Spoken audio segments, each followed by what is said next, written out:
गोरखपुर नाम का एक गांव हुआ करता था। उस गांव में ज्यादा लोग नहीं रहते थे। उस गांव में एक गर्भवती विधवा औरत रहती थी। उस औरत का नाम कमला था। कमला अपने घर में अकेली रहती थी। उसके पति की सारी जायदाद उसके नाम हो गई थी, पर सभी गांव वाले उस औरत को मनहूस औरत समझा करते थे और सभी उससे नफरत किया करते थे।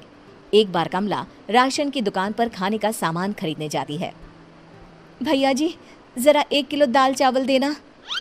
अरे हाय हाय हाय हाय हाय, अरे मनहूस औरत, मेरी दुकान में अपशुगन करवाने आ गई क्या? हैं? चल जा यहाँ से, मैं कुछ नहीं देने वाला तुझे। भाग भाग यहाँ से, चल जा निकल।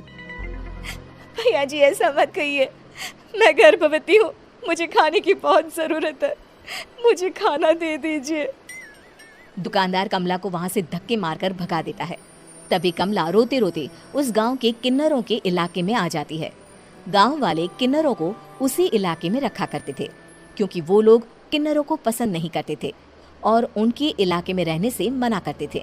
तो किन्नरों ने उसी गांव में अपना एक इलाका बना लिया था। जब किन्नर लोग देखते हैं कि एक गर्भवती महिला रोते रोते उनके इलाके में आ गई है, तो सारे किन्नर कमला के पास जाकर उसका हाल पूछने लगते हैं। क्या हुआ बहन, तुम्हारी गर्भवती अवस्था में इतनी बुरी हालत कैसे? तुम रो क्यों रही हो? तुम डरो मत, हम तुम्हें कोई नुकसान नहीं पहुंचाएंगे। तुम शांत होकर सब बताओ कि हुआ क्या है। मैं कमला हूँ, मैं गांव के दूसरे इलाके से आई हूँ। 2 महीने पहले ही मेरे पति की मौत हुई है। मुझे गांव के लोग मनहूस मानते हैं, क्योंकि मैं विधवा हूँ और गर्भवती भी। वहाँ के लोग मुझे खाने के लिए कुछ बेचने के लिए भी तैयार नहीं, जिससे मेरा गुजारा नहीं हो रहा था। कोई बात नहीं कमला, हम तुम्हारा ख्याल रखेंगे। किन्नर लोग कमला को एक खाली घर में रहने के लिए जगह दे देते हैं और उसकी देखभाल भी करते हैं।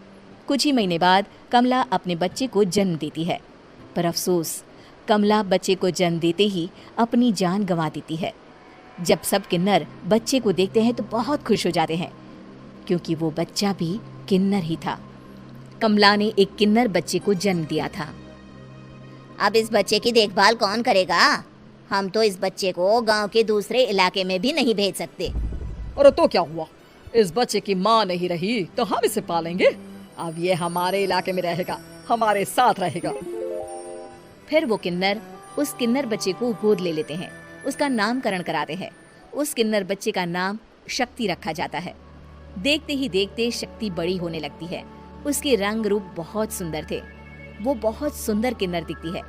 एक दिन शक्ति एक किन्नर से पूछती है, माँ जी सुनिए ना, ये गांव के दूसरे इलाके में भी तो लोग रहते हैं, तो हम वहाँ क्यों नहीं जाते?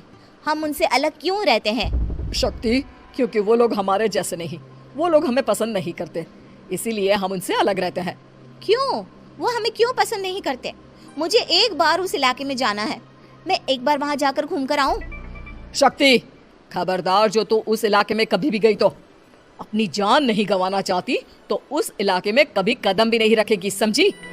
इतना कहकर वो किन्नर वहाँ से चली जाती है। शक्ति उस किन्नर की बात सुनकर बहुत रोती है। माँ जी ऐसा कैसे कह सकती है? उन्होंने इतनी सी बात के लिए मुझे इतना डांटा। अब तो मैं उस इलाके में जरूर जाऊंगी। फिर एक दिन शक्ति गांव के दूसरे इलाके में चुपके से जाती है। ये लोग तो हमारे जैसे ही इंसान हैं, तो ये हमसे नफरत क्यों करते हैं? जब शक्ति उस इलाके में पहुंचती है तो गांव के सारे आदमी उसके रूप से मोहित हो जाते हैं। वो लोग ये अंदाजा नहीं लगा पाते कि वो किन्नर है। शक्ति की सुंदरता देखकर सारे गांव वाले उसकी तारीफ करने लगते हैं। तभी गांव का चक्कर लगाने गांव के जमींदार का बेटा हर्ष वहां पहुंचता है। हर्ष भी दिखने में बहुत सुंदर होता है। जब हर्ष ने शक्ति को देखा तो वो भी उससे मोहित हो गया, और जब शक्ति की नजर हर्ष पर पड़ी तो वो हर्ष को देखकर मोहित हो गई। आपको पहले कभी इस गांव में देखा नहीं। इस गांव में आप नए हैं क्या? जी नहीं, वो मैं बस।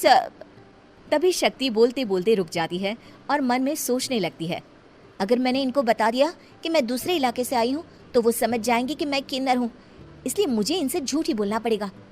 शक्ति हर्ष को कहती है, जी हाँ, मैं इस गांव में नई आई हूँ, यहाँ अकेली रहती हूँ। वैसे आप कौन है? आप भी इसी गांव में रहते हैं? जी हाँ, मैं इस गांव के जमींदार का बेटा हूँ। आपको किसी भी चीज की जरूरत पड़े तो आप मुझे बता देना, मुझे अच्छा लगेगा।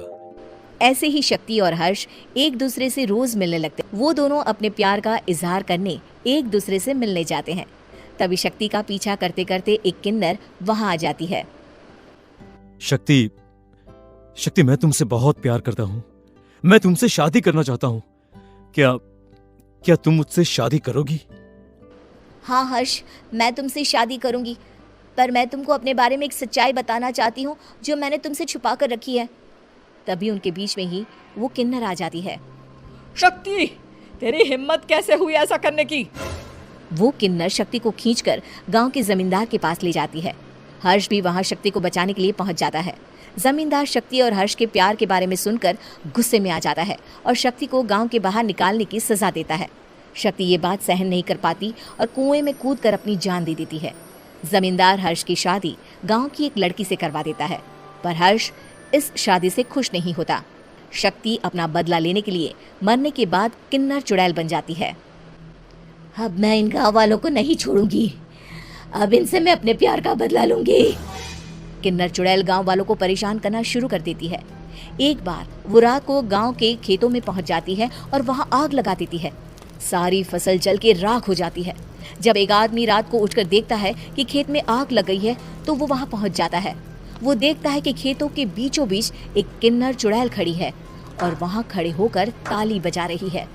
गांव वाला किन्नर चुड़ैल को देखकर बेहोश हो जाता है। जब सुबह उस आदमी को होश आता है तो वो सीधा जमींदार के पास जाता है। अरे जमींदार साहब, अरे वो किन्नर चुड़ैल ने मेरी सारी फसल जला दी। अब मैं क्या करूंगा? क्या होगा मेरा? जमींदार चुड़ैल किन्नर का नाम सुनते ही सब कुछ समझ जाता है। अब वो बहुत डर जाता है। उसी रात को जब जमींदार डर के मारे अपने कमरे में सो नहीं पाता, तभी वहां अचानक से किन्नर चुड़ैल आ जाती है। किन्नर चुड़ैल जोर जोर से जमींदार के आगे खड़ी होकर हंसने लगती है और ताली बजाने लगती है। जमींदार उस डरावनी किन्नर चुड़ैल को देखकर बहुत डर जाता है। तूने मेरे साथ बहुत बुरा किया, अब मैं तुझे जान से मार दूंगी। नहीं नहीं नहीं नहीं नहीं, मुझे माफ कर दो, मुझे मत मारो। मैं कभी ऐसा दोबारा नहीं करूंगा। अब तुम जो बोलोगी वही मैं करूंगा। ठीक है, मैं चाहती हूँ कि किन्नर इलाका गांव के इलाके से जुड़े और गांव का कोई भी आदमी किन्नर समाज से द्वेष ना करे, उससे नफरत ना करे, नहीं तो मैं सारे गांव को मार दूंगी। और तुम गांव में एक नया कानून बनाओ कि अगर किसी ने भी किन्नर समाज को हानि पहुंचाने की कोशिश भी करी या इनसे भेदभाव करने की भी कोशिश करी तो उनको कड़ी से कड़ी सजा मिलेगी। हाँ हाँ हाँ हाँ, मैं ऐसा ही करूंगा। तुम जो बोलोगी वो मैं करूंगा, पर मुझे जाने दो प्लीज। तब वो किन्नर चुड़ैल वहां से चली जाती है। गांव का जमींदार किन्नर चुड़ैल का कहा मानते हुए दोनों इलाकों को एक कर देता है और नया कानून भी लागू कर देता है। तब से वहां किन्नर समाज और बाकी गांव वाले शांतिपूर्वक रहने लगते हैं।